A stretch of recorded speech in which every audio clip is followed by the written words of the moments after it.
Hello everyone. In this series of Visit Tricks to Remember, we're going to complete constitutional bodies. दोस्तों हमने polity के last lecture में ना political dynamics के अंदर elections, political parties, anti defection लोग को ना with clarity concept with easy tricks complete कर लिया था। दोस्तों अब हम कंप्लीट करने वाले हैं जितनी भी कॉन्स्टिट्यूशनल बॉडीज है ना आपके लक्ष्मीकांत की बुक के अंदर, ये सारी की सारी जो है नंबर वाइज कंप्लीट करेंगे विद क्लैरिटी कंसेप्ट। और अभी हम जितनी भी कॉन्स्टिट्यूशनल बॉडीज है, ठीक है, आपके लक्ष्मीकांत की बुक के अंदर, उनको हम प्रीलिम्स के पॉइंट ऑफ व्यू से कंप्लीट करने वाले हैं दोस्तों।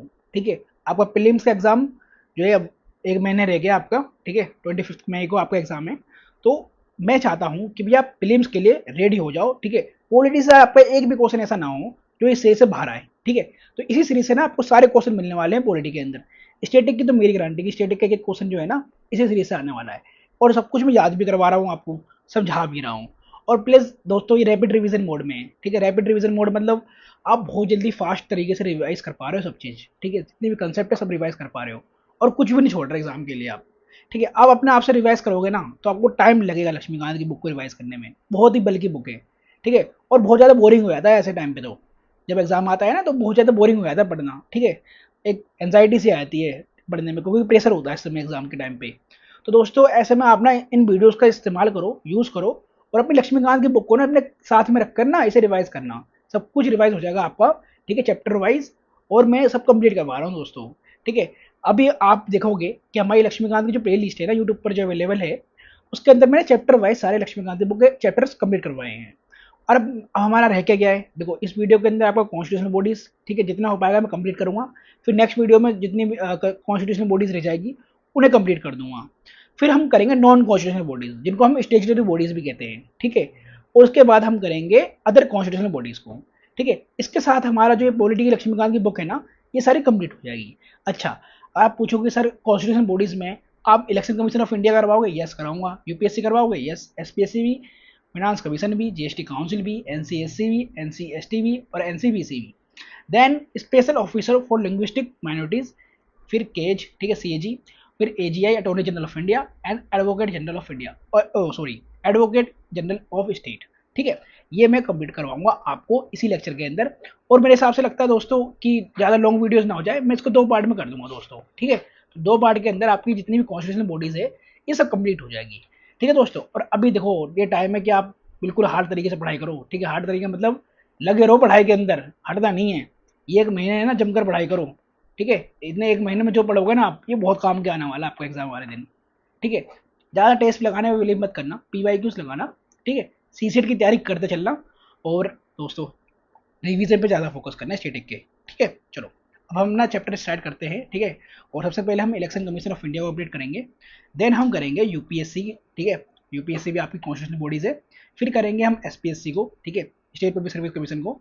और इसी तरीके से जो मैंने अभी आपको दिखाया लिस्ट, इसके हिसाब से हम सारे चैप्टर को कंप्लीट करेंगे कॉन्स्टिट्यूशनल बॉडीज की। चलो स्टार्ट करते हैं। और दोस्तों इससे पहले ना मैं आपको बता दूं जो न्यू है ना, ठीक है, उनको बता दूं भैया ये जो है ना, ये आपके लक्ष्मीकांत की जो बुक है ना उसके क्वेश्चन बैंक की पीडीएफ है। और ये पीडीएफ है फ्रीली अवेलेबल। ठीक है, टेलीग्राम चैनल पे जाओ। ठीक है, आप किसी की टेलीग्राम पे चले चले जाना, मिल जाती है ये पीडीएफ। ठीक है, आपको मेरे चैनल में मिल जाएगी। ठीक है, वहाँ से डाउनलोड कर लेना इसे। ठीक है, तो कहीं से भी आप डाउनलोड कर लेना ये। ठीक है, क्वेश्चन बैंक है ये। और इसे डाउनलोड करने के बाद आप इसको एक्टिव रिकॉल से अपने लक्ष्मीकांत की बुक को रिवाइज कर सकते हो। ठीक है, मेरे लेक्चर देखने के बाद इसको आराम से रिवाइज कर लोगे आप। ठीक है, चलो अब लेक्चर को स्टार्ट करते हैं। दोस्तों सबसे पहले हम इलेक्शन कमीशन ऑफ इंडिया को कंप्लीट करते हैं। ठीक है, यह आपकी कॉन्स्टिट्यूशनल बॉडी है। और दोस्तों इस चैप्टर को हम प्रीलिम्स के पॉइंट ऑफ व्यू से कंप्लीट करेंगे। ठीक है, प्रीलिम्स के लिए जो भी इंपॉर्टेंट है मैं आपको बताता चलूंगा, आप ध्यान रखते रहना। ठीक है, उन बातों को और याद करते चलना मेरे साथ साथ। ठीक है, और रैपिड रिवीजन बोर्ड में सब कुछ कंप्लीट कराऊंगा। ठीक है भाई, क्योंकि भैया आपके पास बहुत कम समय है और आपको रिवीजन करना बहुत जरूरी है स्टैटिक का। ठीक है, तो देखो ये आपकी परमानेंट और इंडिपेंडेंट एक कॉन्स्टिट्यूशनल बॉडी है। इसका प्रोविजन भारत के संविधान में भी है। दैट मीन्स कि कॉन्स्टिट्यूशन है तो कॉन्स्टिट्यूशन में तो होगा ही। ठीक है, आर्टिकल 324 आप सब पढ़ते हो दोस्तों, इसके अंदर बताया गया है कि इलेक्शन कमीशन ऑफ इंडिया की पावर क्या है। तो उनकी पावर है भैया कि वो सुपरिटेंडेंस करेंगे, डायरेक्शन देंगे, कंट्रोल करेंगे इलेक्शंस का। अब इलेक्शन में कौन किस किसके गर्विंग करेंगे? तो पार्लियामेंट। ठीक है, पार्लियामेंट के अंदर आपका लोकसभा राज्यसभा दोनों का आएगा, स्टेट लेजिस्लेटिव असेंबली का आएगा, इवन प्रेसिडेंट और वाइस प्रेसिडेंट का भी इलेक्शन कौन कराएगा? ठीक है, कंडक्ट कौन कराएगा? तो इलेक्शन कमीशन ऑफ इंडिया कराएगा। ध्यान रखना इन बातों को।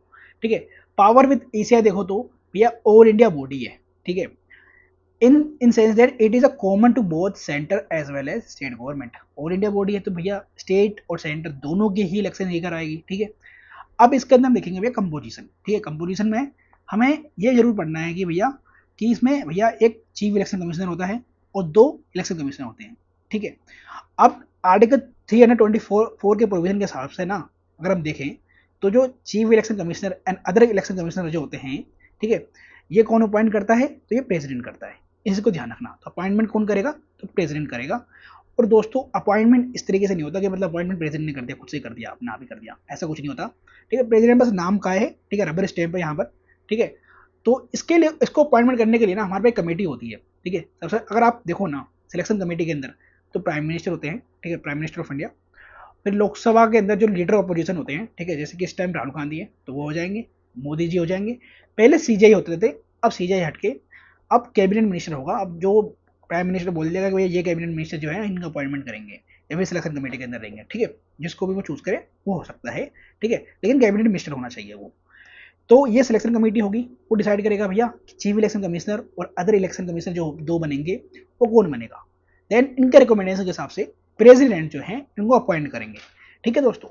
फिर इलेक्शन कमिश्नर के अपॉइंटमेंट में देखो इस चीज का ध्यान रखना, इलेक्शन कमिश्नर की बात हो रही है तो इसमें चीफ इलेक्शन कमिश्नर से ना हम रिकमेंडेशन लेते हैं। तो chief election commissioner to act as chairman of ECI, ठीक है।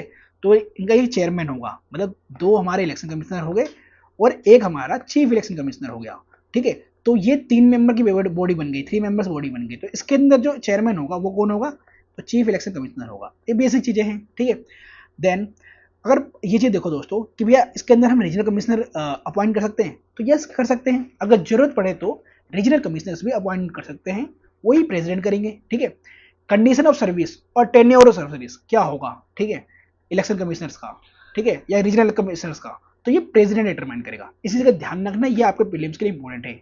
अगर बोले कि भैया ये condition of service tenure of office जो है ना ये मतलब कॉन्स्टिट्यूशन में मेंशन है, भैया मेंशन नहीं है।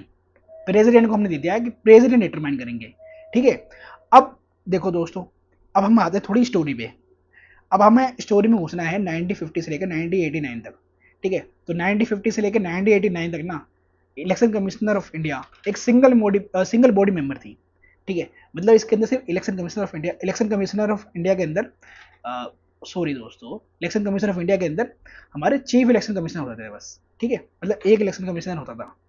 देन जब हमने 61st कॉन्स्टिट्यूशन अमेंडमेंट लेकर आए, ठीक है, जो हमारा आ गया था 98 या 1989 बोलो, ठीक है, तो हमने वोटिंग एज का जो एज थी हमारी 21, उसको हमने 18 साल कर दी थी, ठीक है।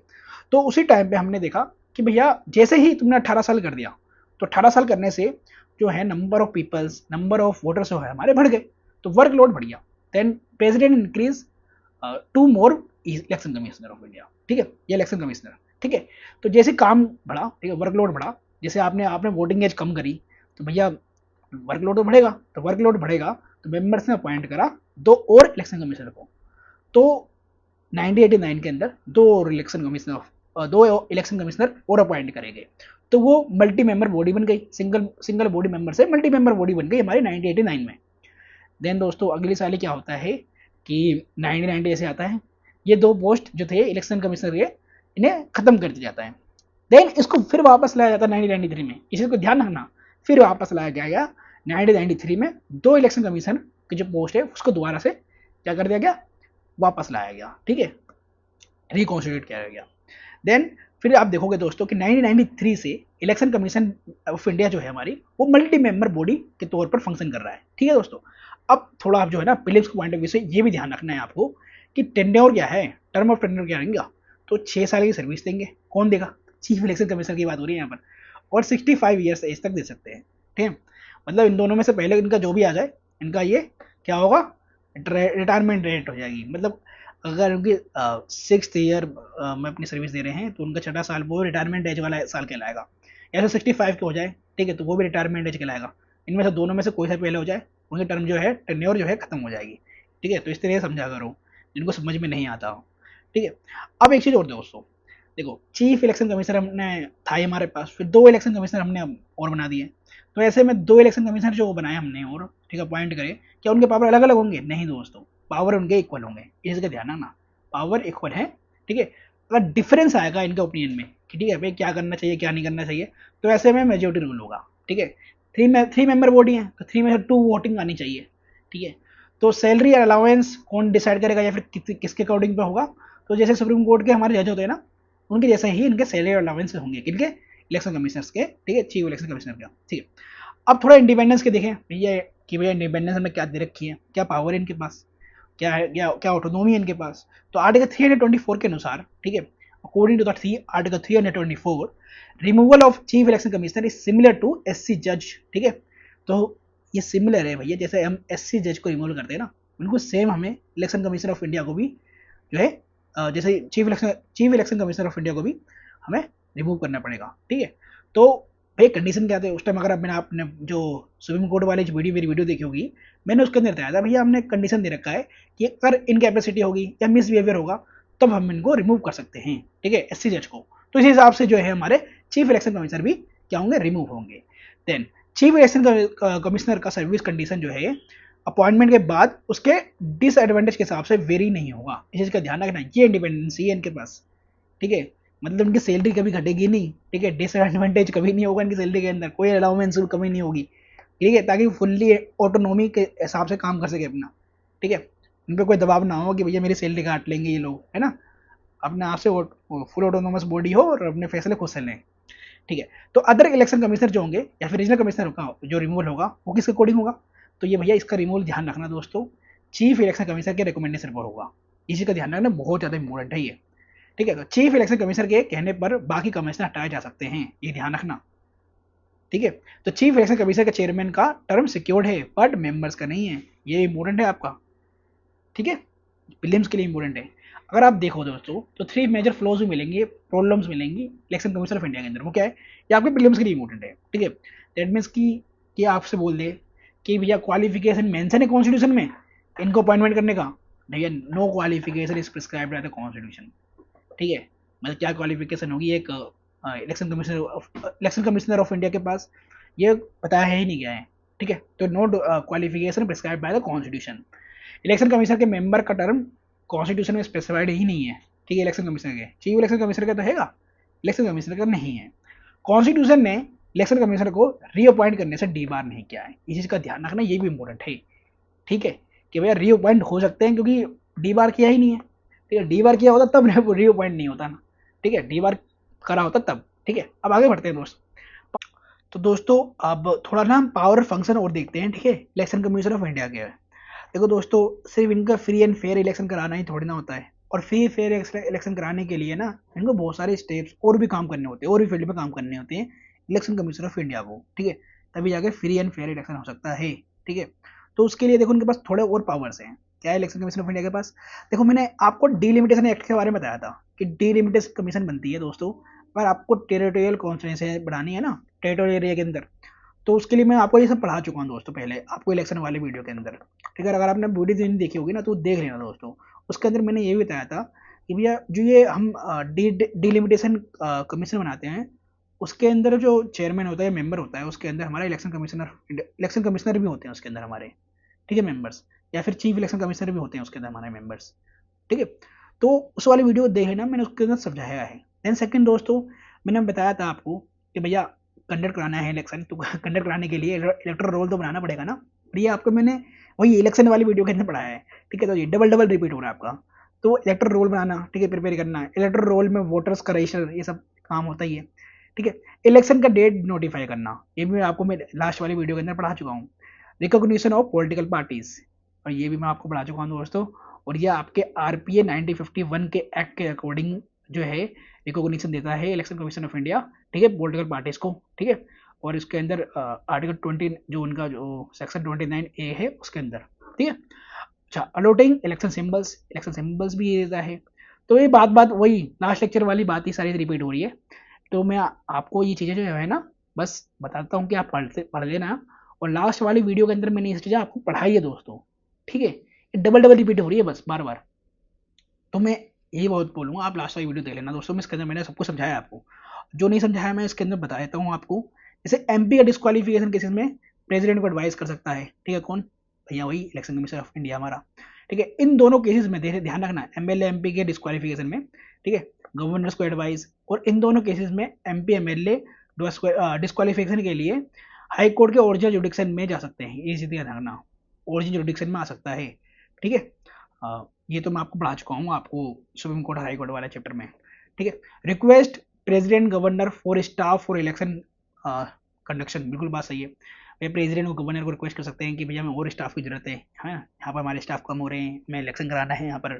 ठीक है, advice the president in case of states president rule, ठीक है, if election can be held और नॉट। भैया देखो आर्टिकल 356 में मैंने आपको ये बताया था कि इंपॉर्टेंट रोल होता है इलेक्शन कमीशन ऑफ इंडिया का। जब मैंने आपको इमरजेंसी वाला चैप्टर पढ़ाया था ना मैंने, उसके अंदर भी मैंने आपको पढ़ाया था। प्लस दोस्तों जब मैं आपको, हाँ वही इमरजेंसी वाले वीडियो के अंदर ही जब मैं आपको प्रेसिडेंट रूल पढ़ा रहा था, उसी के अंदर मैंने आपको बताया था कि जैसे कि भैया किसी स्टेट के अंदर इलेक्शन कराने की सिचुएशन नहीं है, ठीक है, कंडीशन नहीं बन रही, तो ऐसे में एडवाइस मांगी जाती है, ठीक है, इलेक्शन कमीशन ऑफ इंडिया से कि भैया एक बात बताओ कि यहाँ पर हम प्रेसिडेंट रूल कंटिन्यू रखें क्या, क्योंकि इलेक्शन तो नहीं हो सकता, तो क्या प्रेसिडेंट रूल हम कंटिन्यू रखें या ना रखें। तो ऐसे में एडवाइस ली जाती है इलेक्शन कमीशन ऑफ इंडिया से।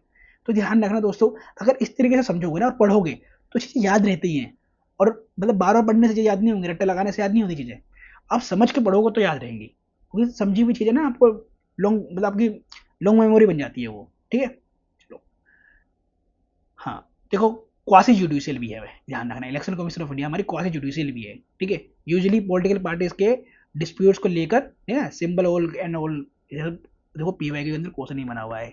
ठीक है, कि स्प्लिट का केस देख सकती है क्या, अगर मर्जर का स्प्लिट का केस देख सकते हैं election commission of India, yes कर सकती है। ठीक है, आपको पीवाई में क्वेश्चन भी है।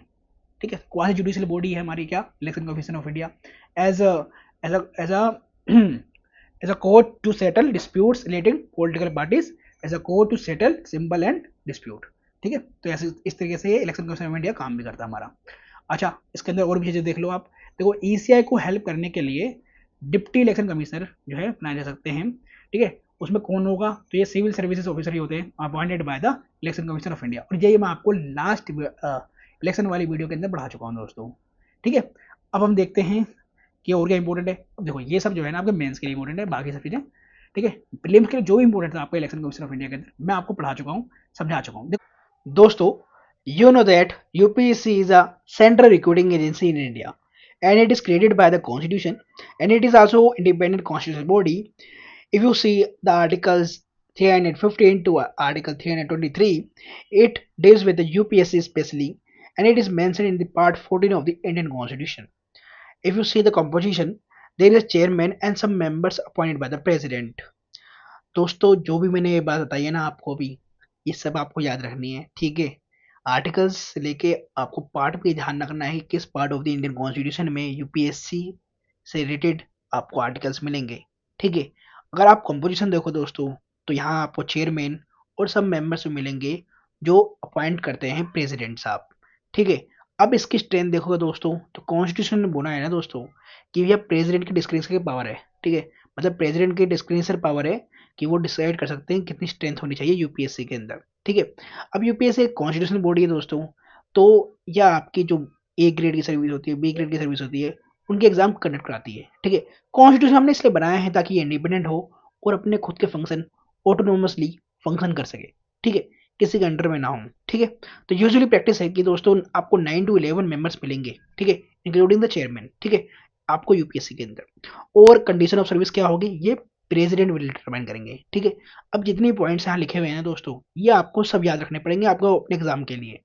ठीक है, मैं ऐसा कुछ नहीं बोल रहा कि इसमें से कुछ भी इंपॉर्टेंट नहीं है, क्योंकि जो भी इंपॉर्टेंट मैंने वही लिखा है। ठीक है, इसलिए बोल रहा हूँ सब आपको मेंशन रखना है अपने नोट्स के अंदर, अपने लक्ष्मीकांत बुक के अंदर, और सब मेमोरी मेमोरी के अंदर भी सब टीचर डालते जाओ। ठीक है, चलो, तो कॉन्स्टिट्यूशन में क्वालिफिकेशन भी नहीं है प्रिस्क्राइब्ड, ये ध्यान रखना। ठीक है, जैसे अब मैंने बताया था ना आपको, चीफ इलेक्शन कमिश्नर का भी क्वालिफिकेशन मेंशन नहीं है कॉन्स्टिट्यूशन में, तो इनका भी मेंशन नहीं है। ठीक है, बट हाँ कॉन्स्टिट्यूशन बोलता है, ठीक है, कॉन्स्टिट्यूशन स्टेट्स दैट कि half of the total members to be person who have in service of government. Government किसकी, तो स्टेट गवर्नमेंट की या सेंट्रल गवर्नमेंट में मिनिमम जो है 10 ईयर्स की सर्विस दे रखी हो, उन्होंने कर रखी हो। ठीक है, चाहे वो स्टेट गवर्नमेंट के अंडर में कर रखा हो, चाहे वो सेंट्रल डिप्यूटेशन पे काम कर रखा हो। ठीक है, लेकिन 10 साल की सर्विस ही मैंडेटरी है, ठीक है, और उन उन सर्विस होल्डर्स को कम से कम half of the total seat से भरा जाएगा, ठीक है, ध्यान रखना यूपीएससी के मेंबर्स में, ठीक है। चलो, सो दोस्तों, अब बात आएगी कि हाँ भाई मेंबर्स या चेयरमैन जो है रेजिग्नेशन किसको देंगे, तो प्रेसिडेंट को ही देंगे, ठीक है। जब अपॉइंटेड अथॉरिटी प्रेसिडेंट है तो रेजिग्नेशन भी प्रेसिडेंट को ही देंगे, ठीक है। अब देखो कुछ कंडीशन होती है रिमूवल का, ठीक है। जब हम इनको रिमूवल करने की बात कर रहे हैं ना, ठीक है, इनके मेंबर्स को चाहे चेयरमैन को, तो इसके अंदर कुछ कंडीशन है, ठीक है, जो कॉन्स्टिट्यूशन में मेंशन है, ठीक है। जैसे कि कुछ कंडीशन आपको देखने को मिलेगा, जैसे एजेंट इंस्टॉलमेंट का मतलब क्या होगा, बैंक करप्ट होना, ठीक है। सेकंड इज ऑफिस के अलावा पेड एम्प्लॉयमेंट, ठीक है। आप एक चेयरमैन हो, ठीक है, मेंबर हो यूपीएससी के, उसके अलावा आपकी कोई प्राइवेट इनकम है, ठीक है, कहीं आप जॉब कर रहे हो, ठीक है, वहां से आपकी इनकम आ रही है, तो ऐसे में आपको रिमूव करा जा सकता है। एंड थर्ड इज प्रेजेंट के अनुसार अनफिट फॉर विंग, ठीक है, मतलब आप अनफिट हो काम के लिए, ठीक है, इन्फॉर्मेटिव ऑफ माइंड है, ठीक है, या बॉडी है, ठीक है। अब ये एक बात और दोस्तों, जब हम बात करें ना केस ऑफ मिसबिहेवियर की, तो ये ध्यान रखना, ये एक स्पेशल कंडीशन यहाँ पर है, ठीक है, केस ऑफ मिसबिहेवियर। अभी मिसबिहेवियर में क्या होता है बताता हूँ आपको। जैसे कि जो है ना, जब केस ऑफ मिसबिहेवियर के नाम पे अगर इनके मेंबर्स को या फिर चेयरमैन को रिमूव की बात करी जाएगी ना, तो ऐसे में जो है ना मैटर जो है ना सुप्रीम कोर्ट को भेजा जाता है, ठीक है, फॉर इंक्वायरी के लिए, ठीक है। अब जो सुप्रीम कोर्ट ऑर्डर देगा ना, जो एडवाइस देगा, वो ध्यान रखना, ये बाइंडिंग होगा प्रेसिडेंट के ऊपर, ठीक है, ये बाइंडिंग है, ये इंपॉर्टेंट है आपका, ये ठीक है, ये बाइंडिंग होता है प्रेसिडेंट के ऊपर। जिससे कि उन्होंने अगर बोल दिया कि हाँ रिमूव करना चाहिए, जो इंक्वायरी है वो जो आपने केस करा है मिसबिहेवियर का वो सही है, इनको रिमूव करो, तो रिमूव हो जाएंगे। अगर बात करें कि सुप्रीम कोर्ट ने नहीं भैया रिमूव करने की जरूरत नहीं है, ठीक है, ऐसा कोई मिसबिहेवियर का केस नहीं है, ठीक है, तो ऐसे में जो भी सुप्रीम कोर्ट बोलेगा वो बाइंडिंग होगा, ठीक है, प्रेसिडेंट के लिए। During inquiry president can suspend the chairman and member, ये चीज का ध्यान रखना। इंक्वायरी के टाइम पे ना प्रेसिडेंट जो है इनके चेयरमैन या मेंबर्स को क्या कर सकते हैं, सस्पेंड कर सकते हैं, ठीक है, उस टाइम पीरियड के लिए, ठीक है। चलो, अब देखो दोस्तों, ये जो ये बातें है ना, ये मिसबिहेवियर वाली बातें तो मैंने आपको समझा दी। अब थोड़ा इंडिपेंडेंस के लिए देखो, देखो दोस्तों, हमने यूपीएससी को इंडिपेंडेंस क्यों दिया है इतना, और इतनी ऑटोनॉमी क्यों दी है। देखो दोस्तों, जैसा जिस एग्जाम की आप तैयारी कर रहे हो ना, आप एक ऑल इंडिया सर्विस के एग्जाम की तैयारी कर रहे हो, आपके ऊपर में बहुत सारा रिस्पॉन्सिबिलिटी होती है, बहुत सारी रिस्पॉन्सिबिलिटी होती है। एक आईएएस आईपीएस ऑफिसर के ऊपर बहुत सारी रिस्पॉन्सिबिलिटी होती है, बहुत सारे काम देखने होते हैं आपको, ठीक है। और ऐसे में एक एक अच्छा कैंडिडेट अपॉइंट होना, ठीक है, एज आईपीएस आईएएस, ये हमारे देश के लिए अच्छा, हमारे लोगों के लिए अच्छा है ना। तो इसलिए यूपीएससी को ना कॉन्स्टिट्यूशनल बॉडी बनाया गया, ताकि इनके पास कुछ इंडिपेंडेंसी हो, ताकि ये कुछ ऑटोनॉमी ऑटोनॉमी हो इनके पास, ताकि ये किसी भी प्राइम मिनिस्टर या किसी भी गवर्नमेंट के अंडर में आके काम ना करें, ठीक है। और इंडिपेंडेंट रहेंगे तो अपने खुद के फैसले ले पाएंगे, ठीक है, खुद से डिसीजन कर पाएंगे। प्लस जो सिलेक्शन प्रोसेस होगा वो क्या होगा, फेयर होगा, ठीक है। चलो, तो अगर हम बात करें तो हमने इंडिपेंडेंस के लिए क्या दिया है, तो रिमूवल एज पर दी कॉन्स्टिट्यूशनल ग्राउंड्स, इस चीज का ध्यान रखना, इनके चेयरमैन एंड मेंबर्स का जो रिमूवल होगा, जो कॉन्स्टिट्यूशन में लिखा हुआ है ना ग्राउंड्स, उन्हीं के भी आप पे होगा, अदरवाइज नहीं होगा। Service condition can't be varied, इस चीज का ध्यान रखना। सर्विस कंडीशन की बात आए तो कोई भी गवर्नमेंट जो है इनकी सेंट्रल गवर्नमेंट इनका वेरिड नहीं कर सकते। टू द डिसएडवांटेज, ठीक है, दैट मीन्स कि प्रेसिडेंट तय करते हैं ना कि भैया इनकी सैलरी क्या होगी वगैरह, सर्विस कंडीशन क्या होगी, ठीक है। अब एक बात और दोस्तों, जो उनकी सैलरी अलाउंस और पेंशन होती है ना, ये charge on consolidated fund of India होती है, ठीक है। अब चार्ज है, दैट मीन्स कि नॉन वोटेबल है, ठीक है, मतलब पार्लियामेंट में इसके ऊपर वोटिंग करने की जरूरत नहीं है, लोकसभा में इसके ऊपर वोटिंग करने की जरूरत नहीं है। इनको सैलरी और पेंशन अलाउंस मिलता रहेगा, ठीक है, क्योंकि वो चार्ज है on consolidated fund of India, ठीक है। अब इसके अंदर कुछ रीअपॉइंटमेंट रूल्स भी दे रखे हैं कि रीअपॉइंट हो सकते हैं, ठीक है। चलो दोस्तों, देखो जो इम्पोर्टेंट है ना, वो पॉइंट ज़्यादा ध्यान रखना, ठीक है।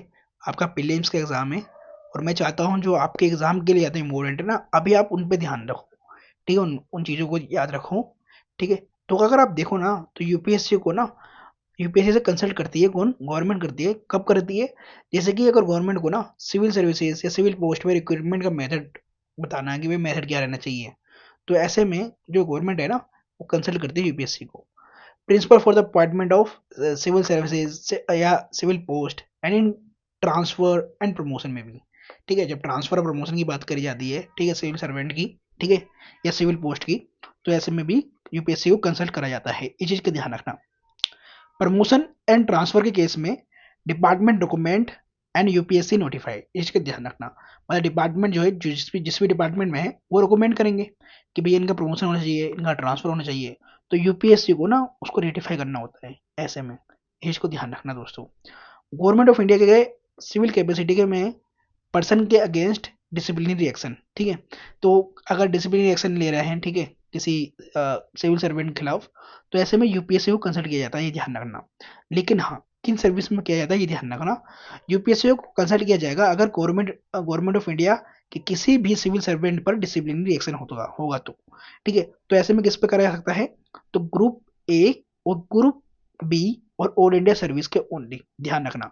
ग्रुप सी और ग्रुप डी के अधिकार क्षेत्र में यूपीएससी आता ही नहीं है, मतलब यूपीएससी के अधिकार क्षेत्र में ये ग्रुप सी और ग्रुप डी आता ही नहीं है। इस चीज का ध्यान रखना दोस्तों, ये इंपॉर्टेंट है आपके एग्जाम के लिए।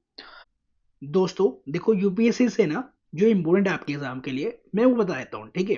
जैसे कि क्वेश्चन बन सकता है कि भैया यूपीएससी जो है ना हर साल रिपोर्ट भेजती है, किसको, तो प्रेसिडेंट को देती है वो रिपोर्ट, ठीक है, क्योंकि उन्होंने काम कैसा करा है। तो फिर प्रेसिडेंट जो है ना इन रिपोर्ट्स को both houses of the parliament के अंदर टेबल करते हैं। देन अगर कुछ ऐसी रिकमेंडेशन होती है जो यूपीएससी देती है, और उस रिकमेंडेशन को अगर पार्लियामेंट नहीं मान रही, ठीक है, नो एडवाइस को नहीं मान रही, तो वो एक्सप्लेन करेंगे क्यों नहीं मान रहे, ठीक है।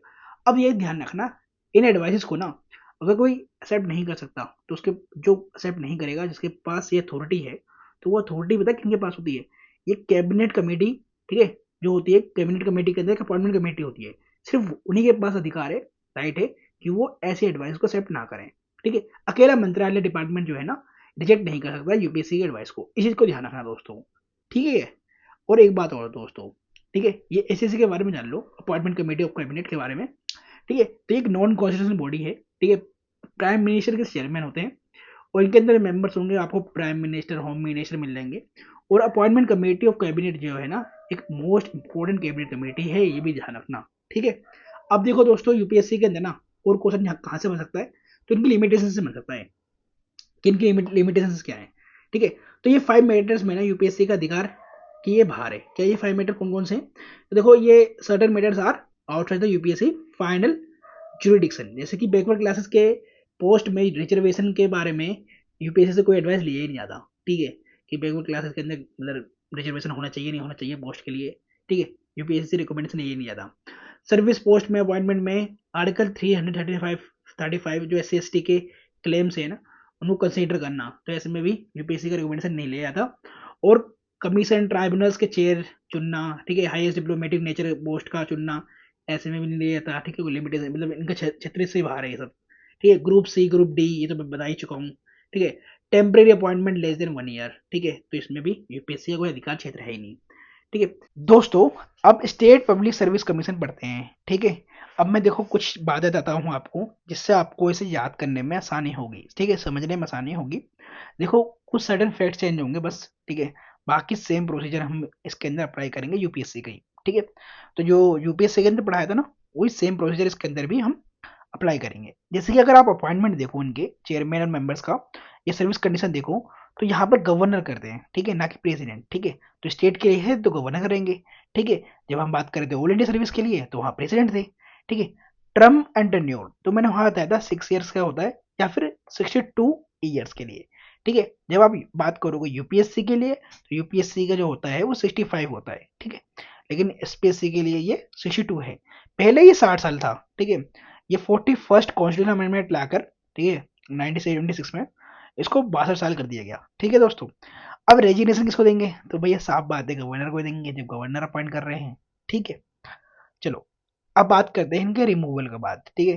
तो ये बस एक्सेप्शन है, ठीक है। एक्सेप्शन क्या है, देखो अपॉइंट इनको गवर्नर कर रहे हैं, ठीक है, लेकिन रिमूवल करने का जो मेंबर्स का है ना, अगर अथॉरिटी है तो वो प्रेसिडेंट साहब के पास है, ठीक है।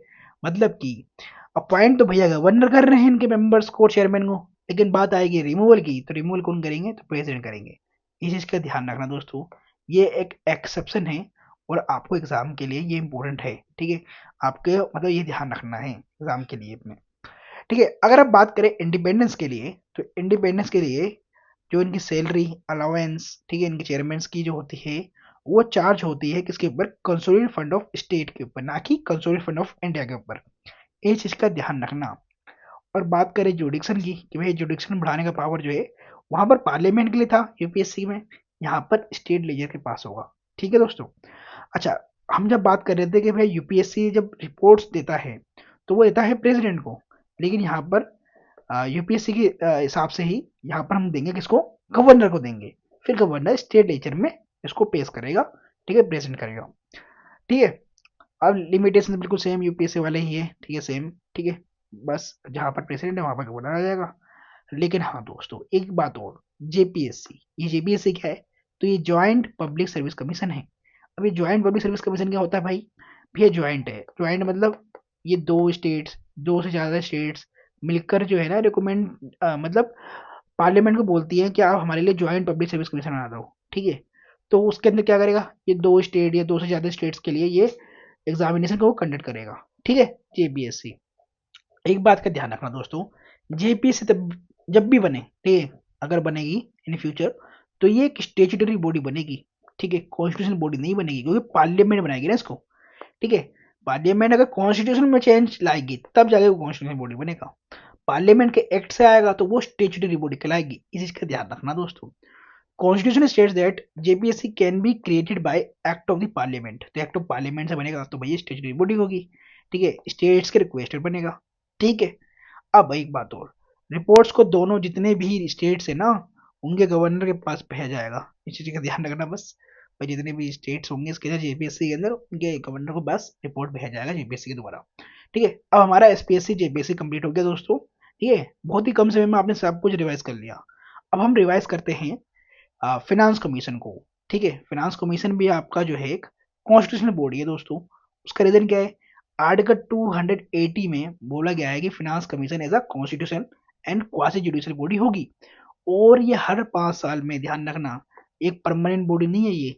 ठीक है, हर 5 साल में प्रेसिडेंट जो है इन्हें कॉन्स्टिट्यूट करती है कि इसको फिनांस कमीशन को, एंड ये फिर डिसॉल्व हो जाता है अपना कार्य करके। ठीक है, तो हिंदी में समझो, याद रहेगा आपको। ठीक है, the constitute every 5th year और earlier if president things necessary. ठीक है, प्रेसिडेंट को लगता है कि भैया पहले कर देना चाहिए अपॉइंट, तो पहले कॉन्स्टिट्यूट कर देंगे। ठीक है, 5 साल से पहले ही। ठीक है, अब इनके मेंबर्स का जो है ना, देख लो कि कंपोजिशन क्या होगा।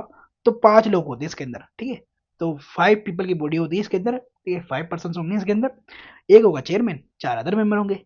चेयरमैन कौन होगा, तो जो पब्लिक अफेयर्स में एक्सपीरियंस उनके पास अच्छा खासा हो, वो इनका जो होगा चेयरमैन। और 4 अदर्स मेंबर कौन कौन से होंगे, बेस्ट शॉर्टकट में समझ लो। फर्स्ट तो ऐसा होगा, मतलब एक उनमें से होना चाहिए एससी जज, या ऐसे जज नहीं है तो जो ऐसे व्यक्ति होना चाहिए जो qualified to be a SC जज होना चाहिए। ठीक है, मतलब क्वालिफाइड हो कि वो एससी जज बन सके। ठीक है, तो वो होगा। सेकंड, फिनांस या अकाउंट्स में उनके पास अच्छा एक्सपीरियंस हो। थर्ड, फाइनेंशियल मैटर्स एडमिनिस्ट्रेशन में उनके पास अच्छा एक्सपीरियंस हो। फोर्थ, एक्सपर्ट इन इकोनॉमिक्स, भैया इकोनॉमिक्स में भी उनके पास एक्सपर्ट होना चाहिए फिनांस कमीशन के अंदर। ठीक है, तो ये 4 मेंबर्स तो ऐसे ऐसे आएंगे। ठीक है, पांचवा हो जाएगा चेयरमैन, जो पब्लिक अफेयर्स में उनके पास अच्छा एक्सपीरियंस हो। ठीक है, all are appointed by the president, भाई कॉन्स्टिट्यूशन बॉडी है तो अपॉइंट तो भैया प्रेसिडेंट ही करेंगे ना। ठीक है, ऑफिस का पीरियड टर्म क्या होगा, तो प्रेसिडेंट विल डिटरमाइन, ऑफिस का period term president will determine, reappointment हो सकता है। अब भाई बात आई क्वालिफिकेशन की, तो ध्यान रखना भाई, क्वालिफिकेशन तो भैया बहुत अच्छी बात है। तो क्वालिफिकेशन के लिए ना यहाँ पर हमने पार्लियामेंट को दे दिया है कि भैया पार्लियामेंट एक बनाकर तय करेगा कि भैया क्या क्वालिफिकेशन होगा। ठीक है, तो पार्लियामेंट ने एक्ट बनाया, फिनांस एक्ट 1951। ठीक है, संसद के द्वारा। और ये इस एक्ट ने बताया कि भैया क्या क्या पावर होगी फिनांस कमीशन के पास। ठीक है, तो ये रहा आपका ये फिनांस एक्ट 1951 के अंदर क्वालिफिकेशन देखिए गए कि वह चेयरमैन कैसे, चेयरमैन के पास एक्सपीरियंस चाहिए पब्लिक अफेयर्स के अंदर, और इन 4 मेंबर्स के पास ये इनमें से जो है निकल के आएंगे। ठीक है, अब फंक्शन देखते हैं भैया। तो प्रेसिडेंट को रिकमेंड करते हैं कौन, फिनांस कमीशन। क्या रिकमेंड करते हैं भैया, बोलता है भैया फिनांस कमीशन कि net proceeds of the taxes के बारे में। ठीक है, मतलब जितना भी तुम्हारे पास टैक्स रिसिप्ट आ रहा है, ठीक है, उनको ना शेयर करो, किसके साथ शेयर करो, तो सेंटर और स्टेट के बीच में शेयर करो। That is vertical distribution. ठीक है, सेंटर और स्टेट वर्टिकल डिस्ट्रीब्यूशन। फिर बोलेंगे कि बिटवीन द स्टेट भी करो, तो स्टेट स्टेट के बीच में होगा तो दैट इज हॉरिजेंटल डिस्ट्रीब्यूशन। ठीक है दोस्तों, चलो ये आप बात आपको समझ में आ गई। सेकंड, ग्रांट्स एंड एड की भी बात करता है। ठीक है, तो ग्रांट्स की बात कर रहा है, तो ये ग्रांट्स में क्या कह रहा है, तो ये कह रहा है कि भैया सीएफआई से ना स्टेट को देने के लिए, ठीक है, प्रिंसिपल्स क्या होंगे कि ग्रांट्स एड कैसे दोगे आप, स्टेट किस स्टेट को ज्यादा ग्रांट दोगे, किसको कम दोगे, किसी को दो ही मत। ठीक है, तो ये सारे रिकमेंडेशन कौन देगा, फिनांस कमीशन देगा। ठीक है, थर्ड इज भैया स्टेट फिनांस कमीशन भी होती है, तो स्टेट फिनांस कमीशन के रिकमेंडेशन पर स्टेट कंसोलिडेटेड फंड को ऑगमेंट करने का मेजर्स, ये भी फिनांस कमीशन बताएगा। फोर्थ इज प्रेसिडेंट के द्वारा referred matter for finances, that is, इसको हम टर्म ऑफ रेफरेंस ही बोलते हैं कि भैया प्रेसिडेंट बोलेंगे भैया हम ना बता रहे हैं आपको स्पेशली कि आपको ना इस पे एडवाइस देनी है, इस फाइनेंस के ऊपर एडवाइस देनी है, तो उस पर भी जो है फिनांस कमीशन जो है एडवाइस देगा। ठीक है, अब एक बात और दोस्तों, देखो 1960 तक ना एक प्रोविजन था कि नेट प्रोसीड्स में ना जो जूट का एक्सपोर्ट होता है ना, जूट प्रोडक्ट का, ठीक है, अभी जूट प्रोड्यूसिंग जो है ना, जूट प्रोड्यूसिंग कुछ स्टेट्स हमारे अंदर, ठीक है, हमारे भारत के अंदर, वही ध्यान रखो ये आपके इंपॉर्टेंट एग्जाम के लिए, जैसे बिहार हो गया, बंगाल हो गया, उड़ीसा हो गया, असम हो गया, तो ये जूट प्रोड्यूसिंग जो है आपके स्टेट्स है, ठीक है, कंट्री के अंदर, तो ये एक्सपोर्ट भी यही करते ज्यादा, ठीक है, जूट का। तो उनको बोला गया क्या है ना कि भैया जो जो नेट प्रोसीड्स में से जो ड्यूटी ड्यूटी पे से टैक्स वगैरह जो आपके पास कलेक्शन आता है ना, ड्यूटी आती है, ठीक है, एक्सपोर्ट ड्यूटी जो आती है, उसमें से ना इनको ग्रांट देना इन स्टेट्स को। ठीक है, ये पहले 1960 तक फॉलो होता था, उसके बाद नहीं हुआ है। ठीक है, चलो अब देखो रिपोर्ट सबमिशन किस होता है, तो फिनांस कमीशन एक रिपोर्ट प्रेसिडेंट को सबमिट करता है, और then report to both houses कौन करेगा, प्रेसिडेंट करेंगे। फिर भाई पार्लियामेंट के अंदर बात होगी कि भैया हम इनके एक्शंस को टेकन करें या ना करें। ठीक है, तो उसके लिए मेमो एक्सप्लेनिंग जो है पार्लियामेंट देगा। ठीक है, अब आपका देखो फिनांस कमीशन भी रिवाइज हो गया, और आपका एसपीएससी भी रिवाइज हो गया, यूपीएससी भी रिवाइज हो गया। अब हम रिवाइज करते हैं दोस्तों जीएसटी काउंसिल को। दोस्तों अब जीएसटी काउंसिल पढ़ते हैं, तो दोस्तों आपको पता होगा जीएसटी काउंसिल आपका 101st कॉन्स्टिट्यूशनल अमेंडमेंट एक्ट 2060 से बना, जिसके आने से आपके कंट्री में, मतलब हमारे कंट्री में न्यू टैक्स रिजाइम बन गया। ठीक है, इंडिया के अंदर। अब एक बात बताओ दोस्तों, जीएसटी काउंसिल बना रहे हैं, आप क्यों बना रहे हैं भाई, इफेक्टिवनेस बढ़े ना, जिससे कोऑपरेशन आए किसके बीच में, स्टेट्स और सेंटर के बीच में। तो भैया जीएसटी काउंसिल के अंदर भी स्टेट्स और सेंटर दोनों मिलकर काम करेंगे। ठीक है, तो जीएसटी काउंसिल जो है आपका, इसका हेडक्वार्टर आपको मिलेगा दिल्ली के अंदर। ठीक है, जिसको हम बोल सकते हैं कि सेक्रेटरीट। ठीक है, अब इसके अंदर कौन होगा, तो भैया रेवेन्यू सेक्रेटरी होंगे एक। ठीक है, रेवेन्यू सेक्रेटरी जो होंगे वो कहाँ किससे होंगे भैया, तो डिपार्टमेंट रेवेन्यू से होंगे ना। ठीक है, वो इसके एक्स ऑफिसर सेक्रेटरी भी होंगे जीएसटी काउंसिल के। ठीक है, तो न्यू आर्टिकल बनाया गया, ठीक है, हमारे कॉन्स्टिट्यूशन में ऐड करा गया आर्टिकल 279A। ठीक है, जिसमें बोला गया है president to constitute council, GST council by an order. ठीक है, तो प्रेसिडेंट जो है जीएसटी काउंसिल जो है एक ऑर्डर के द्वारा पास करेंगे, ठीक है, बनाएंगे। तो 101st कॉन्स्टिट्यूशन में एक्ट में बोला गया था कि 60 डेज के अंदर में, ठीक है, अंडर में जीएसटी काउंसिल को बनाया जाएगा। ठीक है, तो बनाया भी गया। ठीक है, अब इसका देखो कंपोजिशन को पढ़ लेना ढंग से। ठीक है, कंपोजिशन को याद रखना है आपके आपके एग्जाम के लिए, कंपोजिशन इस टाइम ज़्यादा इंपॉर्टेंट है। तो कंपोजिशन क्या है भैया, देखो ज्वाइंट फोरम है between the states and centre. तो यहाँ पर जो सेंटर के जो फाइनेंस मिनिस्टर होते हैं वो इसके चेयरमैन होते हैं। देन सेंटर से ही, ठीक है, मिनिस्टर ऑफ स्टेट, ठीक है, फॉर रेवेन्यू फाइनेंस बोल सकते हो, वो इसके अंदर मेंबर होंगे। फिर स्टेट्स की बात आए, ठीक है, राज्य सरकार की बात आए, तो जो राज्य सरकार के फाइनेंस मिनिस्टर होते हैं ना, ठीक है, फाइनेंस मिनिस्टर ऑफ स्टेट, वो उसके अंदर मेंबर्स होंगे। और जितने भी स्टेट्स होते हैं ना, ठीक है, उनमें से भाई रोटेशन बेस के ऊपर उनमें से ही एक वाइस चेयरमैन बनेगा। ठीक है, एक टर्म के लिए। ठीक है, अब ये रोटेट होता रहेगा, इसी का ध्यान रखना। अब वोटिंग मेंबर्स देख लो भाई, वोटिंग परसेंट देखो, सेंट्रल गवर्नमेंट के पास 1/3 वैल्यू है। ठीक है, और जितनी जितने भी स्टेट्स हमारे यहाँ, ठीक है, बाकी के पास 28 स्टेट के पास 67.67% वैल्यू है, दैट इज 2/3 ऑफ वैल्यू है। अगर आप देखो तो वर्किंग कैसी होगी जीएसटी काउंसिल की, तो क्वारम है हमारा 50% का, मतलब जितने मेंबर्स हैं भैया, ठीक है, तो उसका half of the total member जो है प्रेजेंट होना चाहिए, तब जाके जीएसटी काउंसिल फंक्शन करेगी। ठीक है, वर्क करेगी। अब इनके अंदर जो डिसीजन लिया जाएगा वो मेजोरिटी पे लिया जाएगा। मेजोरिटी कितनी होनी चाहिए, तो 75% या उससे ग्रेटर देन होना चाहिए। ठीक है, इक्वल टू या ग्रेटर देन 75% होने चाहिए, that is 3/4 of the weighted votes. ठीक है, 3/4 होना चाहिए। तो अगर आप देखो दोस्तों, बिना सेंट्रल गवर्नमेंट के चाहे, ठीक है, कोई भी डिसीजन हो ही नहीं सकता। कैसे, देखो 2/3 तो जितने भी स्टेट्स हैं उनको मिलाकर है, लेकिन आपको चाहिए 3/4। 3/4 कब होगा? जब आप सेंटर का परमिशन मिलेगा आपको, ठीक है। तो जब सेंटर चाहेगी तभी कुछ होगा, ठीक है। अगर पूरे की पूरे स्टेट चाहेगी ना तब भी कुछ नहीं होने वाला, ठीक है, डिसीजन में। अब देखो दोस्तों, जीएसटी काउंसिल का जो है ना फंक्शन, ये थोड़ा आपके लिए इंपॉर्टेंट है, आपको पता होना चाहिए इनका फंक्शन क्या होता है, ठीक है। और अदर फंक्शन के बारे में भी बताना चाहिए जीएसटी काउंसिल के। तो मैं बोलूँगा दोस्तों, यहाँ पर आप स्क्रीनशॉट लो और इसको एक बार पढ़ लो, ठीक है। बस बस ये एक नॉर्मल काम है, ठीक है। एक बॉडी का जो काम होता है ना, टैक्स से रिलेटेड वगैरह, ये वही नॉर्मल है, ठीक है। एग्जाम्प्ट करना, ठीक है, स्पेशल रेट्स को देखना, ठीक है। हिल स्टेट्स के अंदर क्या रेट होगा, ये सब, ठीक है। नॉर्दर्न स्टेट्स में क्या होगा, ठीक है। ये सब चीज़ें फंक्शन है किसके? जीएसटी काउंसिल के। तो ये सब चीज़ें आपके प्रीलिम्स के लिए इंपॉर्टेंट है दोस्तों, जीएसटी काउंसिल के अंदर। अब नेक्स्ट वीडियो के अंदर ना दोस्तों, इसे कैरी ऑन करेंगे हम लेक्चर को। इसके अंदर हम एनसीएससी, ठीक है, national commission for scheduled caste, ठीक है, शेड्यूल्ड ट्राइब, बैकवर्ड क्लासेस, ये सब कंप्लीट करेंगे। और दोस्तों मुश्किल से 30 मिनट्स की और वीडियो बनेगी, ठीक है, 30 मिनट्स की वीडियो और बनेगी। ये आपकी कॉन्स्टिट्यूशन बॉडी वाला जो चैप्टर है ये पूरा कंप्लीट हो जाएगा, ठीक है। देन फिर हम इसके नेक्स्ट वीडियो के अंदर जो है अदर कॉन्स्टिट्यूशन बॉडीज को और स्टेचुटरी बॉडी को कंप्लीट करेंगे दोस्तों। और वीडियो आपके पास लेट नहीं होगी, ठीक है, क्योंकि अब मुझे डेली वीडियो बनानी है, ठीक है। चलो नेक्स्ट लेक्चर में मिलते हैं दोस्तों, अभी के लिए इतना ही, बाय।